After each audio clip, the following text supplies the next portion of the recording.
Temos boas notícias, temos notícias medianas e temos péssimas notícias. Vamos falar sobre Caio Paulista, sobre John Arias, sobre Raul Bobadilla e sobre todos esses assuntos. Vamos embora? Roda a vinheta aí do Giro de Notícias.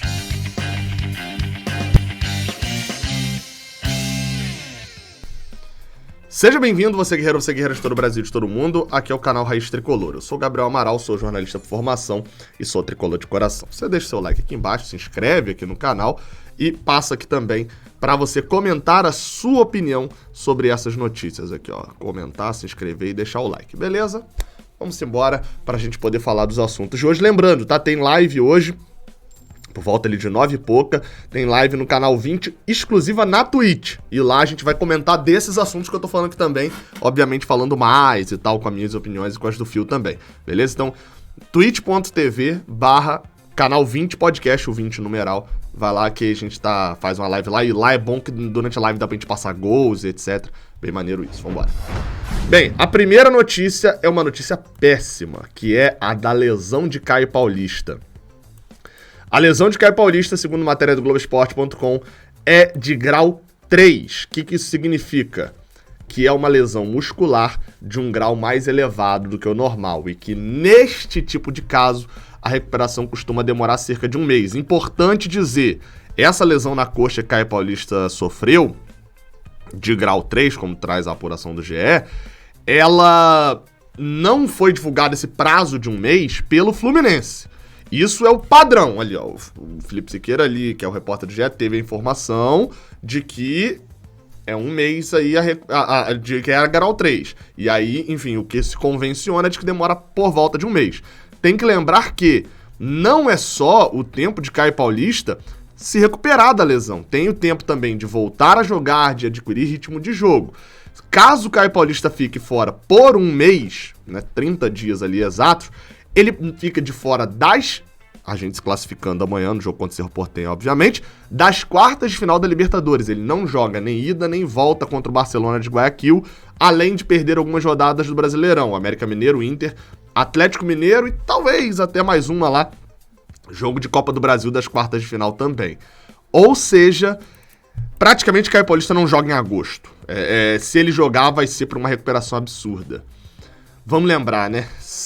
Talvez a lesão não chegasse a ser de grau 3, caso Caio Paulista já tivesse convencido mesmo de que na primeira esticada de perna que ele deu naquela partida, já tenha sentido de fato mesmo, né?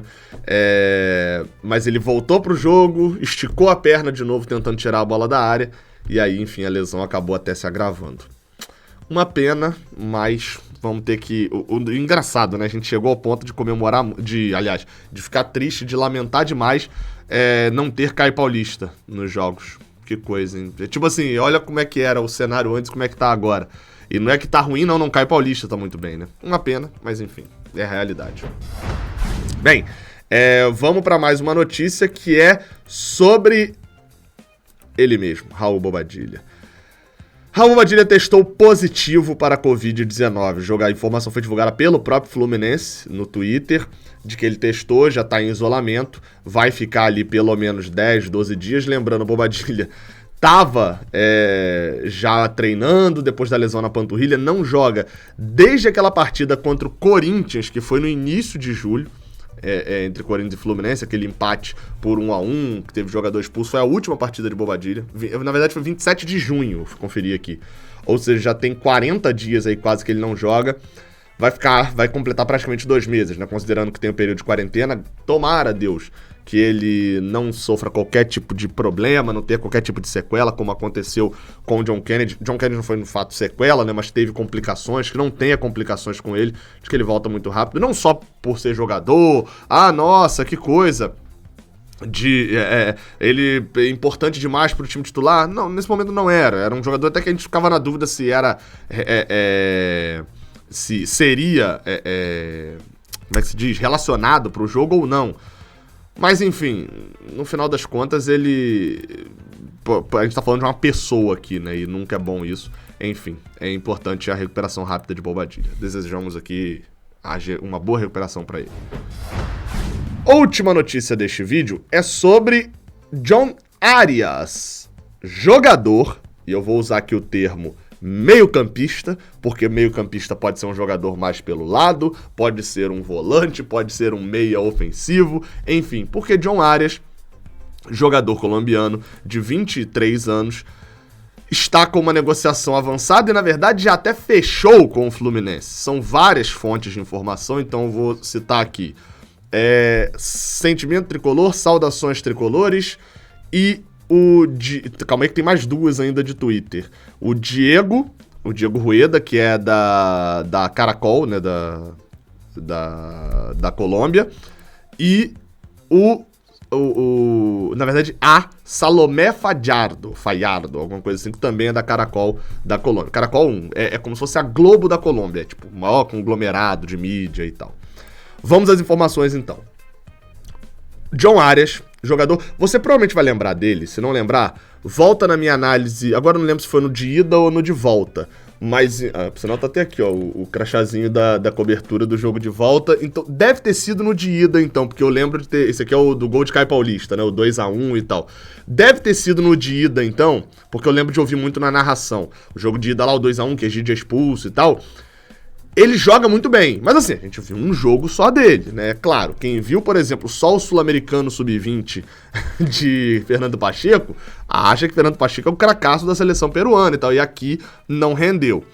Mas me parece ser um bom jogador, assim, me pareceu ser um bom jogador.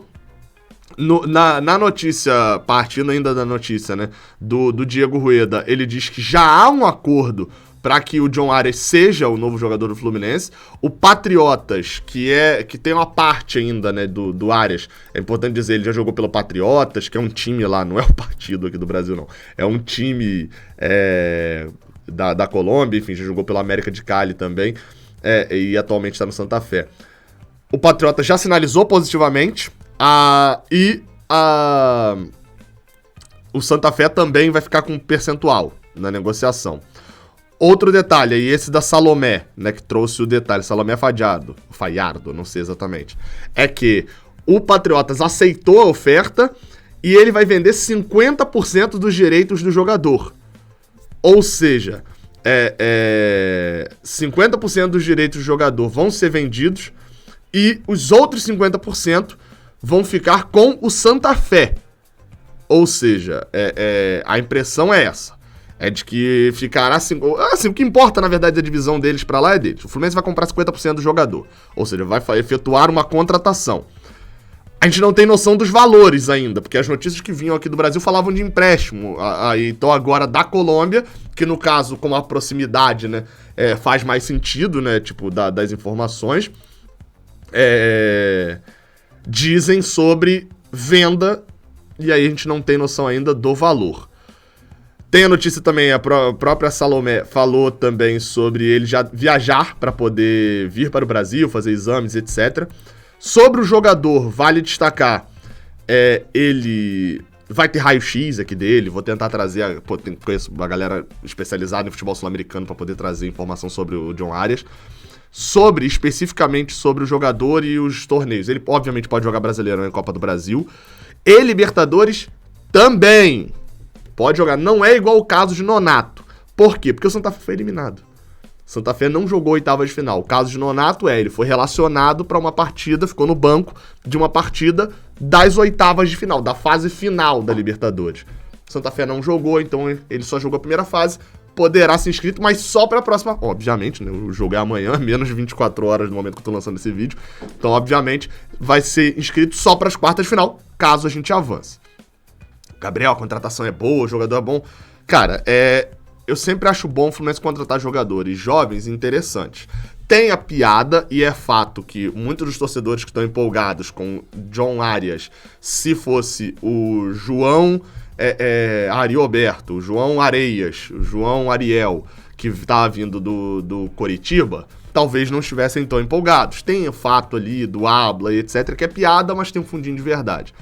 Mas foi um jogador que, os poucos jogos que eu vi dele, porque eu vi alguns o Santa Fé contra o Júnior, eu cheguei a ver, o Santa Fé contra o River Plate, Pô, agora eu não vou lembrar de cabeça todos os jogos que eu vi, mas aquele, por exemplo, que o Santa Fé perde pro River Plate, ele não vai tão bem, que é o River todo desmoronado e tal. Enfim, pareceu interessante, assim, parece uma aposta interessante. Não é o jogador que vai resolver os problemas do Fluminense. A gente vai ter que lembrar de outra coisa. Tem questão de adaptação. Ele tá vindo no meio da temporada. É pior ainda do que os casos de Fernando Pacheco e Michel Araújo. Chegaram no início da temporada e tiveram dificuldade de adaptação. Fernando Pacheco muito mais agravado no período da pandemia. É totalmente diferente dos casos de Abel Hernandes e Casares, que já jogam no Brasil há um bom tempo. E a gente pode perceber que o caso de Bobadilha também foi muito isso. Demora a se adaptar. Enfim, a gente tem que entender isso, que não é um desespero para essa temporada. Até por isso eu acho mais interessante uma contratação em definitivo. Outra questão, que eu até nem vi sendo muito levantado em lugar nenhum, mas a gente traz aqui.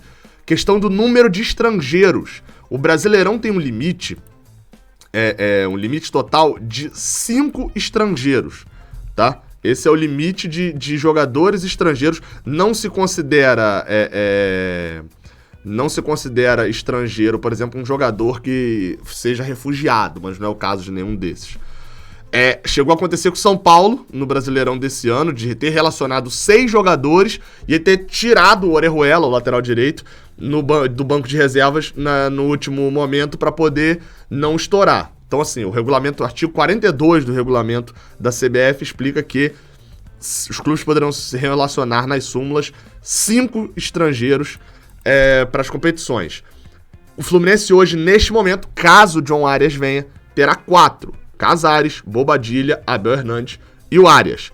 Mas ainda tem Fernando Pacheco e Michel Araújo, que estão emprestados, um para a Arábia e o outro para o Juventude. Ou seja, neste momento não teria problemas ainda em relação a relacionar, mas caso tenha mais 2 estrangeiros, obviamente, não poderia relacionar os 6. O cenário é esse, tendo mais informações, tendo mais confirmações, você sabe que você vai encontrar aqui no Raiz Tricolor, já com mais informações ali, sem muita especulação e etc.